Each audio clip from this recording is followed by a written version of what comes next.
సరే గతంలో రామారావు గారు మీకు ఎమ్మెల్యే సీటు ఆఫర్ చేశారు, గెలిచిన తర్వాత మంత్రి పదవి కూడా ఇస్తానని చెప్పేసి అన్నట్లు కొన్ని వార్తలు విన్నాం సార్.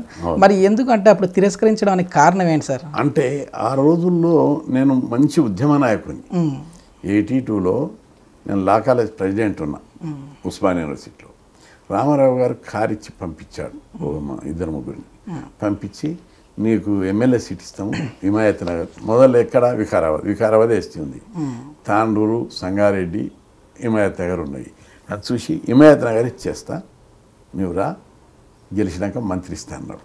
పోయినా కలిసి చెప్పాను, సార్ నేను నాకుంది మీరంటే గౌరవం, కానీ నేను మంచి ఉద్యమంలో ఉన్నా. ఆ రోజుల్లో బలమైన విద్యార్థి సంఘాలతో ఉద్యమాలు చేస్తున్నా. పీడిఎస్, రాడికల్ విద్యార్థి సంఘం, ఏఎస్ఎఫ్, ఎస్ఎఫ్ఐ, డిఎస్ఓ, ఈ విద్యార్థి సంఘాలు చాలా బలమైనటువంటి ఈ క్యాంపస్ కాలేజీలని వాళ్ళ ఆధీనంలో ఈ స్టూడెంట్స్ యూనియన్ ఎక్కడ కదిలిచ్చిన వేల మంది వచ్చేటటువంటి ప్రభుత్వాన్ని గడగడలాడించే శక్తివంతులు వాళ్ళు. ఆ అన్నిటితోటి ఒక జాయింట్ యాక్షన్ కమిటీ ఇచ్చి దానికి నేను చైర్మన్. నా నాయకత్వం కింద ఆ రోజు మావోయిస్టులు పనిచేశారు. సంతోష్ రెడ్డి ఉన్నాడు మావోయిస్ట్ అగ్రనాయకుడు, అప్పుడు ఆయన మెంబర్ అక్కడ. చాలామంది పెద్ద పెద్ద నాయకులంతా కూడా ఆ రోజుల్లో నా ఉద్యమం వీరన్న ఆ జాయింట్ యాక్షన్ కమిటీలో మెంబర్, ఇంద్రారెడ్డి జాయింట్ యాక్షన్ కమిటీలో మెంబర్. మేము ఒకసారి అసెంబ్లీ మీద దాడి చేశాం, ఇంద్రారెడ్డి కూడా అందులో వన్ ఆఫ్ ది మెంబర్, నేను కన్వీనర్.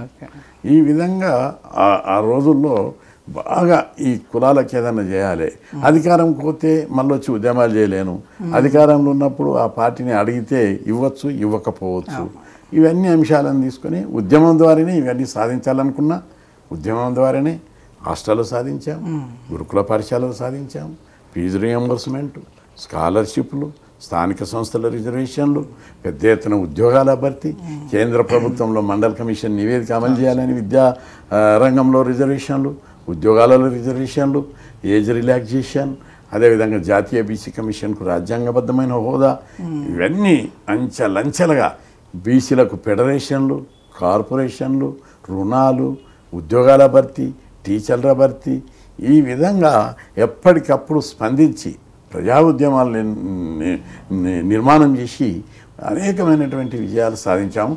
ఇప్పటి వరకు నా పేరు మీద 2000 జీవోలు వచ్చినాయి, 10,500కు పైగా ధర్నాలు, ర్యాలీలు, బహిరంగ సభలు, ఇవన్నీ చేశాము.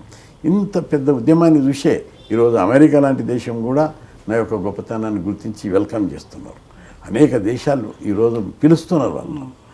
సరే, ఇప్పుడు రామారావు గారితో మీరు అంటే నేను పోటీ చేయను, వద్దండి, ఇట్లాగే ఉద్యమకారుడిగా ఉంటాను, ప్రజల సమస్యలను తీర్చే నాయకుడిగానే ఉంటాను అన్నప్పుడు ఆయన దగ్గర నుంచి వచ్చిన సమాధానం ఏంటి సార్? చెప్పారు కృష్ణయ్య గారు, అందరూ బ్యాగులు పట్టుకొని కోటీశ్వరులంతా టికెట్ కోసం వస్తుంటే నీకు ఇస్తంటే వస్తలేవేంటిది, నీ యొక్క అంకితభావం చాలా గొప్పది అని మళ్ళొక్కసారి పునరాలోచించు, ఇక్కడ కూడా వచ్చి నీవు సేవ చేయవచ్చు అని అన్నారు. అని ఆ గొప్ప భావన ఆయన బతుకున్నన్ని రోజులు నాకు అదే గౌరవంతో చూశాడు.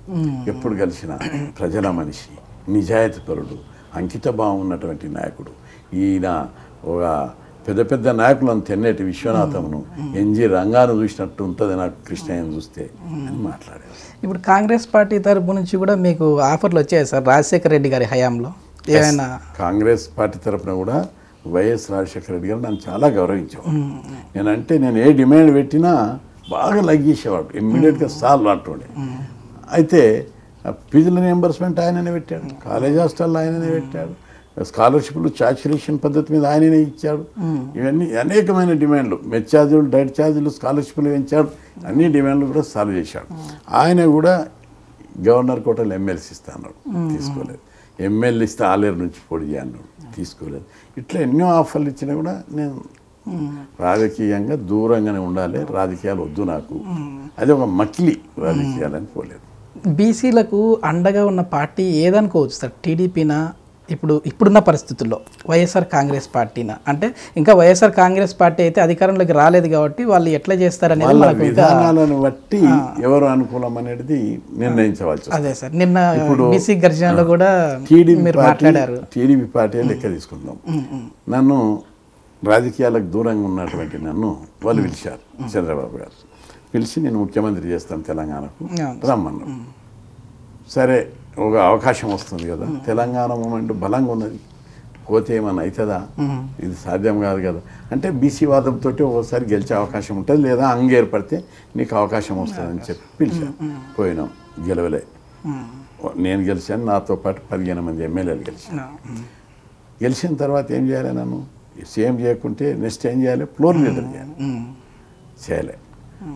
గెలిచిన 15 మందిలో కొన్ని రోజుల తర్వాత 13 మంది పార్టీ ఫిరాయించారు, 2 మిగిలాం. అప్పుడన్నా నన్ను ఫ్లోర్ లీడర్ చేయాలి కదా, అప్పుడు కూడా చేయలేదు. చివరకు ఎల్బీ నగర్ టికెట్ కూడా ఇవ్వలేదు ఎన్నికలు, మొన్న ఎన్నికలు ఇవ్వనని చెప్పి స్పష్టంగా చెప్పారు. అంటే ముఖ్యమంత్రి అభ్యర్థిగా ఉన్న మీకు గతంలో ఇప్పుడు కనీసం టికెట్ ఇవ్వడానికి ఎందుకు కారణం ఏమై ఉంటుంది సార్? అంటే కరడు కట్టిన బీసీలో విషయంలో రాజీ పడడు, ఇతనితోటి మనకు పొసగదు, ఇంత బీసీ వాదం ఉన్న వాళ్ళతో మనకి. మరి అప్పుడు ఎందుకు మీకు ముఖ్యమంత్రి అభ్యర్థిగా ఆఫర్ చేశారు? అప్పుడు చేయడం వల్ల ఆయనకు 2 బెనిఫిట్. తెలంగాణలో పార్టీ సీట్లు పెరుగుతాయి, ఆంధ్రాలో ఆయనకు ప్లస్ అవుతాయి, సీఎంగా గెలుస్తారు. ఆ రోజు అక్కడ ఉన్న బీసీలందరూ కూడా ఆయనకు మద్దతు ఇచ్చారు. ఆ రోజు వైఎస్ఆర్సీపీది పెద్ద ఊపు ఉంది ఆంధ్రలో కూడా. నేను కలవడం, పవన్ కళ్యాణ్ కలవడం తోటి ఆయనకు ఒక ప్లస్ అయ్యి ఊపు వచ్చింది బీసీల